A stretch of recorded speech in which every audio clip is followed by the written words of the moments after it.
Most people don't understand the ancient Egyptians because they look at them from the perspective of how humans live today, and they assume they were very much different from us. This is wrong, simply because those ancient Egyptians were humans very much like you and I. They had their moments of happiness as well as sadness, had fun listening to music, dancing, traveling, hunting, camping, fishing, and playing sports. And of course, they had their own love stories.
One of the most beautiful and true love stories comes to us from the time of the most famous pharaoh ever ruled, Ramses II, and his beloved queen, Nefertari.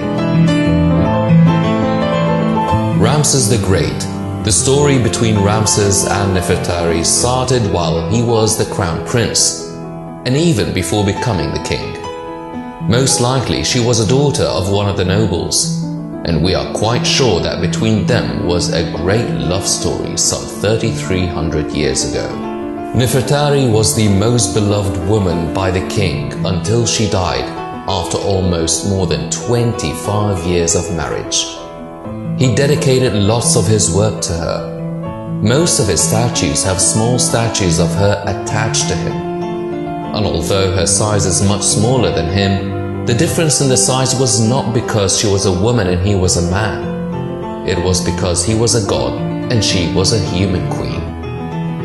The way she was standing behind his left leg, touching it gently, says a lot.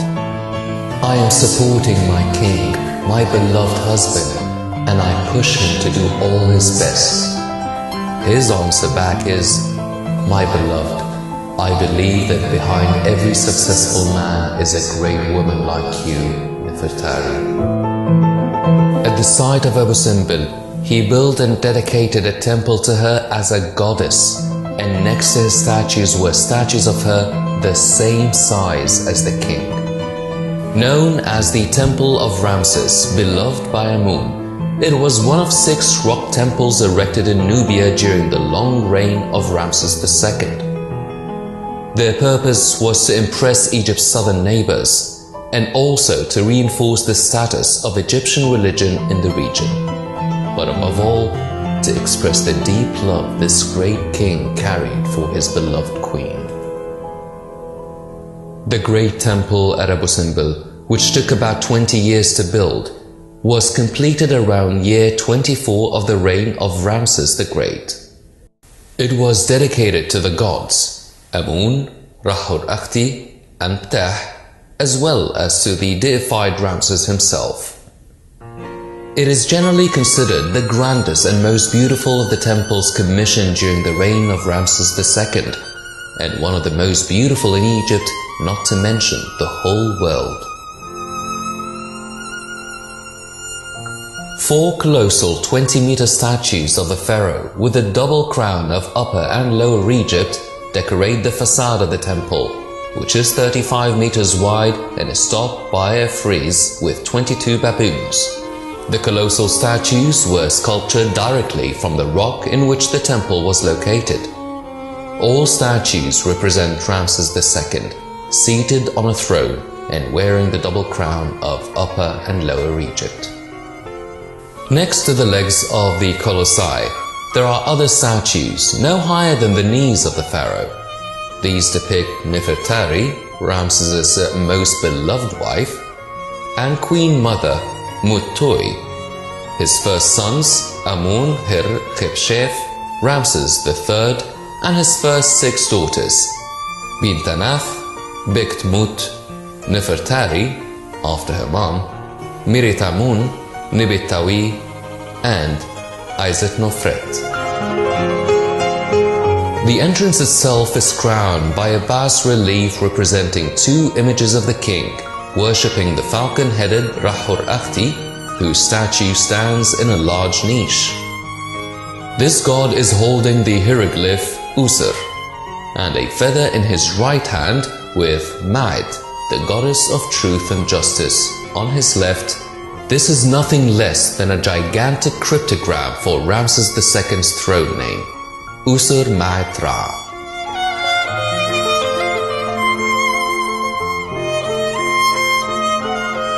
The inner part of the temple has the same triangular layout that most ancient Egyptian temples follow, with rooms decreasing in size from the entrance to the sanctuary. The temple is complex in structure and quite unusual because of its many side chambers. The colossal statues along the left-hand wall bear the white crown of Upper Egypt, while those on the opposite side are wearing the double crown of Upper and Lower Egypt. The bas-reliefs on the walls of the Puranas depict battle scenes in the military campaigns the ruler waged. Much of the sculpture is given to the Battle of Kadesh.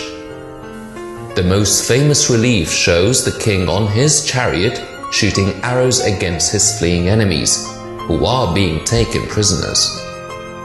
Other scenes show Egyptian victories in Libya and Nubia.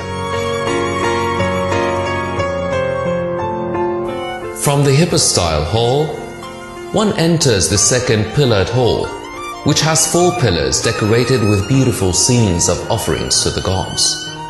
There are depictions of Ramses and Nefertari with the sacred bows of Amun and Rahur Akhti. Here are rock-cut sculptures of 4 seated figures, Rahur Akhti, the deified King Ramses, and the gods Amun-Ra and Ptah.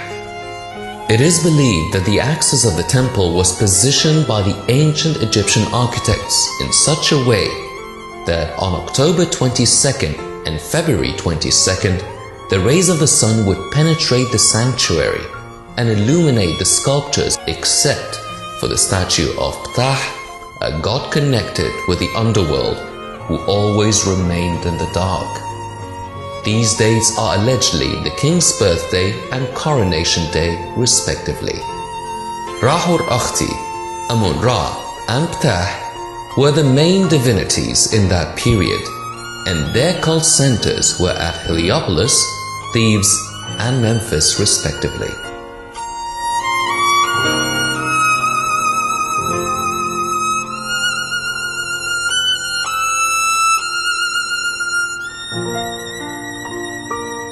Ramses II, also known as the Great, is the 3rd king of the 19th dynasty of ancient Egypt, whose reign was the 2nd longest in Egyptian history. He is often regarded as the greatest, most celebrated and most powerful pharaoh of the Egyptian empire. Ramses II had 200 wives and concubines, 96 sons and 60 daughters. However, his first wife Nefertari was his most favorite. She was the true love of his life. Ramses went to Abu Simbel with his wife in the 24th year of his reign. The temple of Hathor and Nefertari, also known as the Small Temple, was built about 100 meters northeast of the temple of Pharaoh Ramses II and was dedicated to the goddess Hathor and Ramses II's chief consort Nefertari.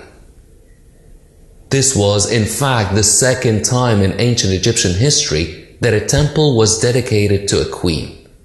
The first time, Akhenaton dedicated a temple to his great royal wife Nefertiti.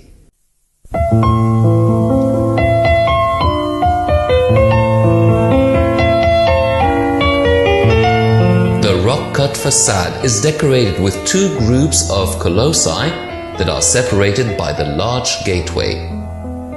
The statues, slightly more than 10 meters high, are of the king and his queen. On either side of the portal are two statues of the king wearing the white crown of Upper Egypt and the double crown. These are flanked by statues of the queen. Remarkably, this is one of very few instances in Egyptian art where the statues of the king and his consort have equal size.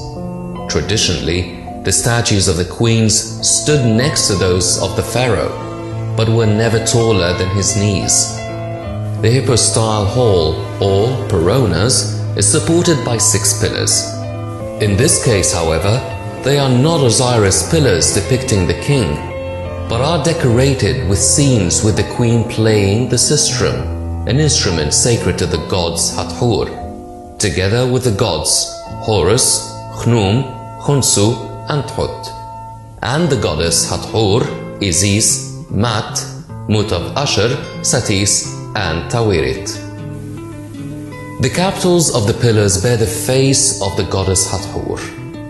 The bas-reliefs in the pillared hall illustrate the deification of the king, the destruction of his enemies in the north and south. In these scenes, the king is accompanied by his wife, and the queen making offerings to the goddess Hathor and Mut.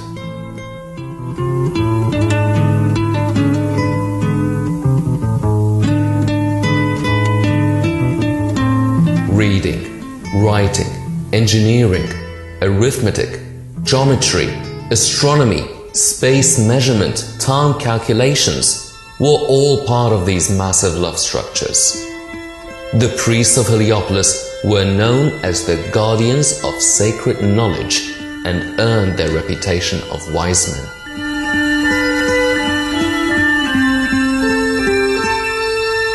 Nefertari held many titles, including Sweet of Love, Lady of Grace, Great of Praises, Great King's Wife, his beloved, God's Wife, Mistress of Upper and Lower Egypt, Lady of the Two Lands, Lady of All Lands, and Wife of the Strong Bull.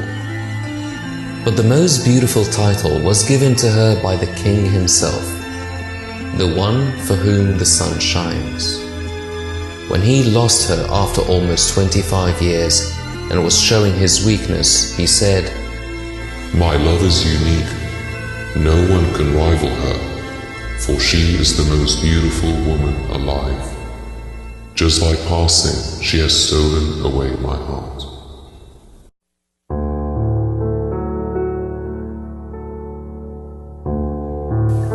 Although we really don't know a lot about the intimate relationships of the Egyptian pharaohs and their wives, Nefertari was clearly an important part of his life.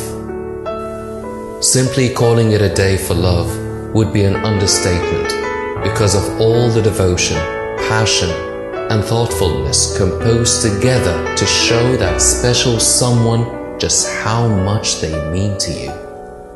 On Valentine's Day, lovers don't limit their appreciation to roses and candy, but they express the love they share in a unique and creative way using nothing other than billboards. Strange when you stop to think about it, but some 3,300 years ago, Ramses II expressed his love to his beloved wife Nefertari with drawings on temple walls and statuaries throughout his reign. For an Egyptian queen like Nefertari to be featured so prominently on her husband's monuments and temples, and for him to write love poetry on the walls of her burial chambers, was very unusual. and points to a real and enduring bond of affection between them. Egyptologists have found statues and images of Nefertari throughout Egypt. Ramses II even dedicated the small temple to Nefertari and the goddess Hathor. 2 colossal statues of the queen and 4 of Ramses II were carved on the front of the temple, all in the same size. This fact truly shows his love for his queen, because statues of pharaohs were always larger than the statues of the queen. In a sense, he believed they were equal, something pharaohs never portrayed. Nefertari, her name meaning the most beautiful of all, was Ramses II's wife for over 24 years. What was probably a politically inspired union would over time blossom into an amorous relationship, wherein Ramses II celebrated his love for her with memorials and poetry dedicated in her honor. The many titles ascribed to her attest to the esteem Ramses held for her and the various roles she undertook in her function as queen. Designations such as Sweet of Love, Bride of God, and Lady of the Two Lands demonstrate her positions as lover, priestess, and political functionary. She is known to have even accompanied Ramses in some cases on military campaigns.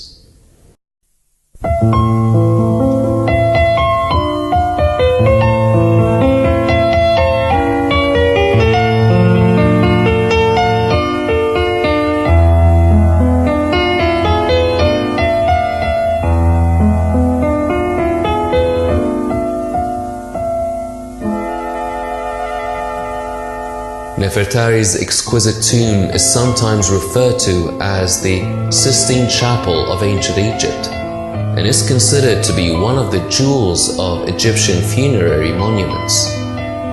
It is one of the most magnificently decorated tombs ever to be discovered in Egypt. Try asking your husband for that as a Valentine's Day gift and let me know what he says. And if you have a love like these Egyptian royalties, you are truly blessed. Happy Ancient Valentine.